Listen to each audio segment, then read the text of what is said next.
오늘 이 고백대로 우리의 삶 속에 하나님의 풍성한 은혜를 가득가득 경험할 수 있는 은혜의 시간이 되시기를 간절히 축복합니다. 우리가 계속적으로 이 민수기의 말씀을 함께 나누고 있습니다. 제가 지난 시간에도 말씀드렸지만 이 민수기 하면 가장 먼저 떠올려야 할 단어가 있는데 그 떠올려야 될 단어가 바로 무엇이냐? 40년 동안의 광야라는 것이죠. 그 40년 동안의 광야의 내용을 기록한 말씀이 바로 어떠한 말씀입니까? 민수기의 말씀입니다. 그런 가운데에서 오늘 우리는 지난 시간부터 계속적으로 왜 이스라엘 백성들이 가나안 땅으로 가는 여정 속에서 그 40년이라는 시간들을 그 광야의 시간 속에서 맴돌하게 되었는지 그 원인이 되는 사건을 우리가 함께 살펴보고 있는데 그 원인이 되는 사건은 바로 어떠한 사건이냐? 바로 가데스 바네아의 불순종의 사건이라는 것이죠. 그 말씀, 그 사건에 대한 말씀을 기록한 것이 바로 13장과 14장의 말씀이에요. 그래서 우리가 지난 시간 이제 모세가 가나안 땅으로 가는 과정 속에서 이제 이스라엘 백성들에게 각 지파대로 한 명씩 몇 명의 정탐꾼을 선출하게 됩니까? 12명의 정탐꾼들을 선출하게 되는 내용을 우리가 지난 시간의 말씀을 통해 함께 나누었습니다. 그리고 이제 오늘 본문의 말씀은 어떠한 내용일까요? 그 12명의 정탐꾼들이 그 가나안 땅에 들어가서 며칠 동안 그 땅을 정탐한 내용을 기록하고 있는 것입니까? 40일 동안의 정탐한 내용을 기록하고 있는 것이 오늘 우리가 읽었던 이 본문의 말씀이에요. 그러면서 이 모세는 이 정탐꾼들을 향하여 이제 이스라엘을 대표하여 뽑혀진 그 정탐꾼들을 향하여 그들에게 가나안 땅에 무엇을 정탐해야 될지를 그들에게 제시합니다. 그 말씀이 바로 몇 절부터 몇 절까지의 말씀이냐? 18절부터 20절까지의 말씀이에요. 그래서 18절부터 20절까지의 말씀은 모세가 정탐꾼들에게 그 가나안 땅에 무엇을 정탐하고 무엇을 조사해야 되는가 그 부분들을 설명하고 있는데 18절부터 말씀을 쭉 보게 되면 그 내용들이 뭐가 있습니까? 18절의 말씀에 보면 그 땅의 거민이 강한지 약한지 그리고 많은지 적은지를 정탐하고 19절의 말씀에 보면 무엇과 무엇을 정탐하라고 말하고 있습니까? 땅과 성읍을 정탐해라. 그래서 그 땅이 정말 좋은 땅인가? 아니면 그렇지 않은 땅인지 그리고 그들이 사는 성읍이 진영인지 산성인지를 반드시 정탐하라 라고 말하고 있죠. 그리고 이제 20절의 말씀에 보니까 무엇을 정탐하라 라고 말하고 있습니까?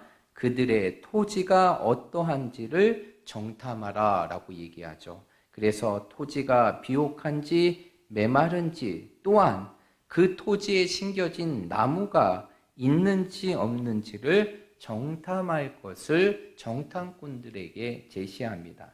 그래서 그들에게 이렇게 크게 4가지의 정탐에 대한 내용들을 제시해주고 이제 정탐꾼들이 40일 동안 그 가나안 땅에 들어가서 그 땅의 내용들을 모세의 명령에 따라 쭉 정탐하게 됩니다.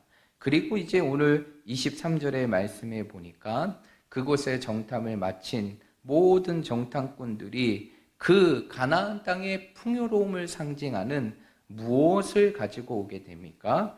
바로 포도송이를 가지고 오고 무화과 나무를 따갖고 오게 되죠. 한마디로 그 땅에 맺어진 열매들을 거두어 오게 되는 것입니다.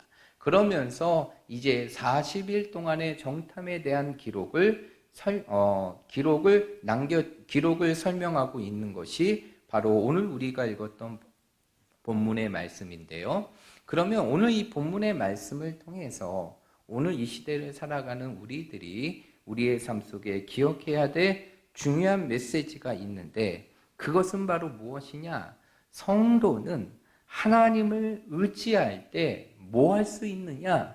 담대할 수 있다는 사실을 우리에게 가르쳐주고 있다는 것입니다. 여러분 오늘 20절의 말씀, 이제 모세가 정탐꾼들에게 이 가나안 땅에 무엇을 정탐해야 되는지를 쭉 설명하면서 그가 마지막 20절에 그 정탐꾼들에게 말하고 있는 내용은 바로 뭐 하라는 것입니까? 그렇죠. 담대하라라는 것이에요. 여러분, 실제적으로 이제 정탐에 들어가야 될 그 정탐꾼들의 마음이 편안할까요? 불안할까요? 그렇죠. 불안하게 되죠. 이제 정탐이라는 것은 이제 자신들이 정복해야 될 땅을 미리 탐지하는 것이 정탐입니다. 그런 가운데에서 이제 생명이 보장되지 않고 자신들이 어떠한 사고를 당할지 도저히 알 수 없는 것이 정탐꾼들의 운명이고 숙명이라는 것이죠. 그러나 그러한 상황 속에서 모세는 그 정탐꾼들에게 뭐라고 얘기하느냐?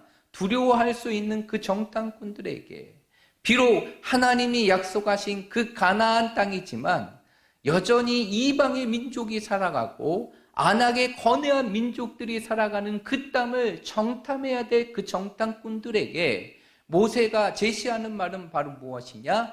담대하라라는 것이에요. 왜 그들을 담대하라라고 말할 수 있는 것일까요? 그 이유는 바로 무엇일까요? 그들 곁에는 누가 계시기 때문입니까? 하나님이 계시기 때문에 너희는 두려워하는 것이 아니라 담대하라. 그리고 하나님께서 우리에게 주실 그 놀라운 성취를 기대하며 하나님의 말씀을 의지하여 그 땅을 정탐하라라고 말하고 있는 것이, 여러분 우리의 인생의 삶 속에 수많은 불안의 순간들이 있을 수 있습니다. 어쩌면 인생의 삶을 살아가는 그 자체가 매일매일의 삶이 불안한 삶이죠. 왜 그럴까요? 우리의 인생의 삶에 펼쳐지는 모든 내일의 삶, 그리고 우리에게 주어지는 현실의 모든 삶은 우리가 알 수 있는 삶이 아니라 하나도 알 수 없는 삶을, 알 수 없는 그 인생의 길을 걸어가는 것이 바로 누구입니까? 우리의 삶이라는 것이죠. 그러한 인생 속에서 우리는 끊임없이 불안과 두려움 속에 갇힐 수밖에 없는 것이 우리의 모습이에요. 그러나 우리가 이러한 현실의 삶 속에서도 담대할 수 있는 이유는 무엇일까요?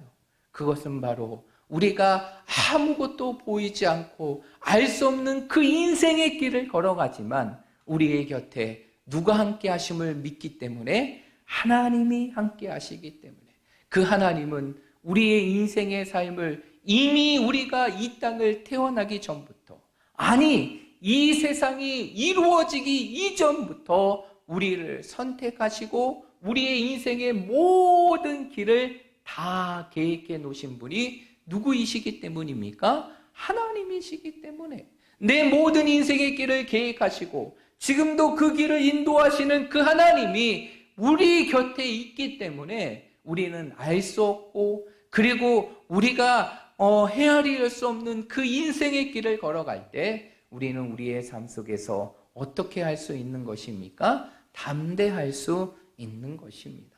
그러므로 우리의 인생의 삶 속에 담대할 수 있는 것은 바로 무엇이냐? 내 인생의 삶 속에 누가 함께 하심을 믿을 때, 하나님이 함께 하심을 믿을 때, 어떠한 두려움이 놓여있는 인생의 순간 속에서도 우리는 두려워하거나 불안해하는 것이 아니라 담대할 수 있다는 것이, 그 부분들을 자신의 삶에 고백하고 경험했던 사람이 바로 여호수아예요. 우리 여호수아의 말씀 한번 볼까요? 여호수아 1장입니다. 여호수아 1장입니다.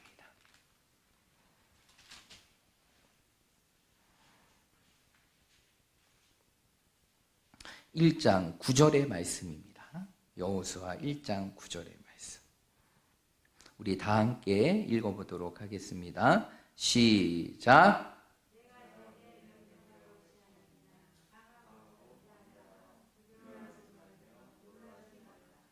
내가 어디로 가든지 내 하나님 여호와가 너와 함께 하느니라 하시니라.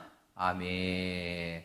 우리가 알고 있듯이 이 여호수아 1장의 말씀은 정말 이제 모세에 이어서 이스라엘의 새로운 지도자로 세워진 여호수아가 이제 하나님이 주시는 그 명령과 사명을 듣고 그 앞에 두려워하고 불안하고 있을 때 하나님께서 말씀으로 그 여호수아에게 말씀하시는 내용을 기록하는 것이 1장의 말씀이에요. 그런데 오늘 1장 9절의 말씀에 보니까 하나님께서는 여호수아에게 뭐라고 얘기하느냐? 담대하라, 두려워하지 말라, 그리고 놀라지 말라. 왜 그럴 수 있느냐? 그 이후의 말씀에 보면 누가 너와 함께 하시기 때문에, 하나님 여호와가 너와 함께 하시기 때문에, 모세와 함께 하신 그 하나님께서 이제는 너와 함께 하시기 때문에 너는 두려워하거나 불안해하는 것이 아니라 오직 담대하라 라고 말씀하고 있는 것이, 우리의 인생의 삶도 마찬가지.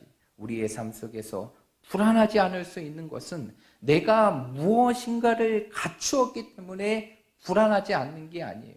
우리가 아무리 인간의 노력으로 내 인생의 미래를 준비하는 모든 것들을 갖추었다 할지라도 우리의 인생의 삶 속에서 예기치 못하는 수많은 인생의 사건들이 이루어지는 현실 속에 우리는 우리의 힘으로 그 모든 것들을, 인생의 모든 불안함을 감당하고 막을 수가 없는 것이에요. 그러나 우리가 그 상황 속에서도 담대할 수 있는 것은 바로 무엇이냐? 하나님이 나와 함께 하심을 믿는다면, 그 하나님이 내 곁에서 나와 함께 하셔서 내 인생의 길을, 보이지 않는 인생의 길, 그리고 내 인생의 삶 속에 예측할 수 없는 그 인생의 길을 하나님이 나와 함께 나의 삶을 인도하심을 믿는다면 우리는 모든 인생의 순간 속에 담대할 수 있는 것입니다.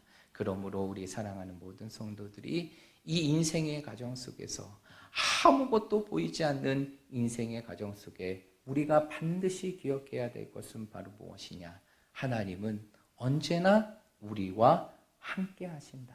이 사실을 여러분의 삶 속에 꼭 기억하시고, 이 인생의 길을 불안함 속에 살아가는 것이 아니라, 두려움 속에 살아가는 것이 아니라, 여호와에게 주신 말씀과 같이 우리의 삶 속에서 하나님이 나와 함께 하심을 믿음으로 이 세상을 담대하게 살아갈 수 있는 그러한 믿음의 주인공들이 되시기를 주님의 이름으로 축복드립니다. 두 번째로 오늘 이 말씀을 통해서 우리가 기억해야 될 또 하나의 메시지가 있어요. 그것은 바로 무엇이냐? 성도는 오직 믿음의 눈으로 우리에게 주어지는 현실을 바라볼 때 하나님의 축복을 경험할 수 있음을 우리에게 말씀해 주고 있다는 것입니다. 우리 본문의 말씀으로 넘어가 보도록 할까요? 우리 본문의 말씀, 오늘 우리가 읽었던 22절의 말씀을 우리 한번 읽어보도록 하겠습니다. 22절입니다. 시작.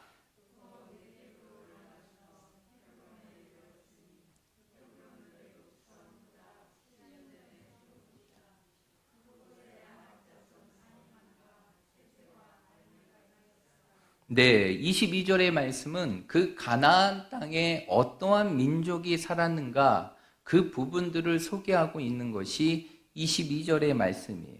결론적으로 22절 하반절의 말씀에 보면 그 하나님이 약속하신 그 가나안 땅은 어떠한 자손들이 살고 있었던 것입니까? 아낙의 자손들이 살고 있었어요. 그 아낙의 자손들의 대표적인 사람이 아이만과 세세와 달메라는 것입니다. 여러분 아시겠지만 그 아낙의 민족들은 한마디로 어떠한 자들이냐? 거대한 장수와 같은 것이죠. 그래서 이 골리앗의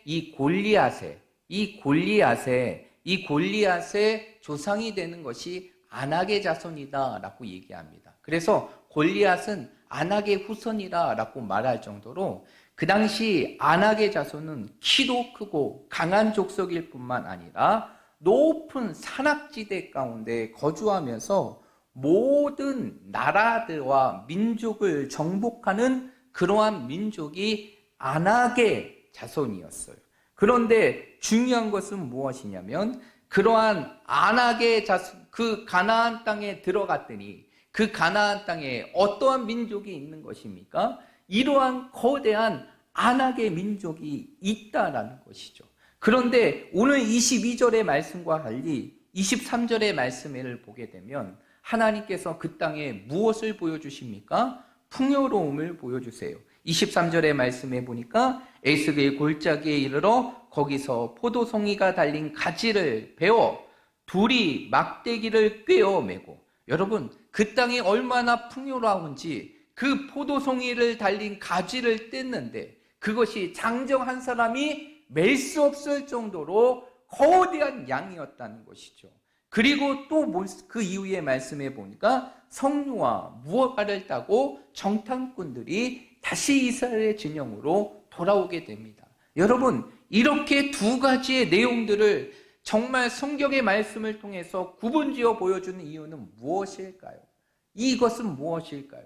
하나님이 약속하시고 축복하신 그 가나안 땅, 그 가나안 땅에 현실적으로는 어떠한 사람이 살고 있는 것입니까? 아낙의 자손들이, 도저히 이스라엘이 자신의 힘으로 이룰 수 없는 그 아낙의 민족들이 살고 있지만, 한편으로 그 땅은 어떠한 땅이다? 23절의 말씀에 보니까 세상에 그 어떠한 땅보다 풍요로움이 가득한 땅, 그 풍요로움이 가득한 땅이 바로 어떠한 땅이라는 것입니까? 가나안 땅이라는 사실을 보여주고 있는 것이. 그러면 이렇게 두 가지의 다른 내용들을 구분하여 기록한 것은 결국 무엇을 의미하는 것일까요? 이제 이스라엘 백성들로 하여금 무엇을 바라봐야 됨을 보여주고 있는 것일까요? 그 땅에 있는 거대한 아낙의 자손들의 현실을 바라보는 것이 아니라 하나님께서 이스라엘 백성들에게 약속하신 젖과 꿀이 흐르는 그 가나안 땅의 현실의 또 다른 모습을 그들에게 보여주면서 이제 이스라엘 백성들로 하여금 이제 거대한 아낙의 자손을 두려워하는 것이 아니라 하나님께서 약속하신 그 땅을 바라보고 그 땅이 얼마나 풍성한지를 기억해야 될 것을 말씀해 주는 것이, 결국 우리의 삶 속에 봐야 될 것은 무엇입니까? 우리에게 주어진 현실을 봐야 되죠. 그러나 우리의 삶 속에 그 현실을 바라볼 때 우리는 현실의 내용들을 그대로 받아들이는 것이 아니라 어떠한 눈으로 바라볼 수 있는 시각이 있어야 되느냐? 믿음의 눈으로 바라볼 수 있는 시각이 있어야 되는 것이. 그럴 때 우리의 인생의 삶 속에 내가 할 수 없는 것을 하게 하시고, 내가 이룰 수 없는 것을 이루게 하시고, 내 힘으로 감당할 수 없는 것을 감당케 하시는 하나님의 역사를 경험할 수 있다는 것이, 여러분, 우리가 세상과의 차이는 다른 것이 아니에요. 우리에게는 무엇의 눈으로 세상을 바라보는 것이다? 믿음의 눈으로 바라보는 것이. 그 믿음의 눈으로 우리에게 주어지는 현실을 바라볼 때 우리는 이 세상 속에서 모든 것을 할 수 있는 하나님의 능력을 경험하는 하나님의 백성이 되는 것이.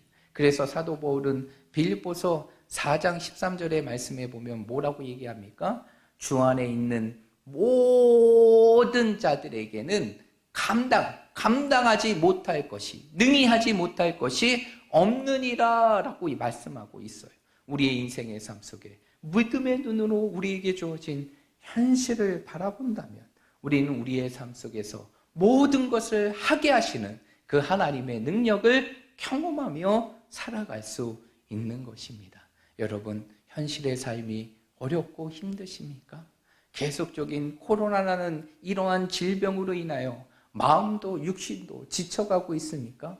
정말 이러한 삶의 부분들이 장기화되니까 사실상 지치는 것은 사실인 것 같아요. 그러나 우리의 삶 속에서 정말 바라봐야 될 것이 있어요. 그것은 바로 무엇이냐?